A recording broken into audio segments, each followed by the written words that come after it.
वालेकुम जी। मेरा नाम राशिदा परवीन है। मैं 68 मोड़ तहसील चिचयावतनी ज़िला साहिवाल की रहशी हूँ। वहाँ पे मेरे मकान पे राव फरूक अहमद ने कब्ज़ा किया था, जिसका तल्लुक़ कब्ज़ा माफिया ग्रुप से है और भी बड़े लोगों के साथ उसने फ्रॉड किए।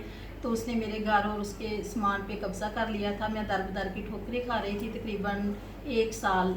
फिर मैंने अपनी एक दरख्वास्त सूबाई मौसम को गुजारी, तो जिसका फ़ैसला 8 माह बाद मेरे हक़ में हो गया और मुझे मकान खाली करवाने के आर्डर मिल गए।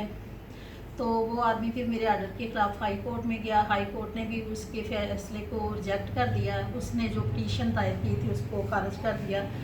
और उसके बाद मेरा घर का जो मेरा डीसी साहिवाल, एसी चिचयावतनी और तहसीलदार चिचयावतनी और पुलिस ने मौके पे जाके मेरा मकान खाली करवा के दिया। ये सब कुछ मैडम की काविशों और मेहनतों से हुआ। उन्होंने मेरे केस को बहुत अच्छे तरीके से सुना और मैं उनकी बहुत शुक्रगुज़ार हूँ और मेरे दिल से उनके लिए बहुत सारी दुआएं निकलती है। और आज अल्लाह का शुक्र है कि मैं अपने बच्चों को लेके अपने घर में बैठी हूँ और उनका शुक्रिया अदा करने के लिए आई हूँ।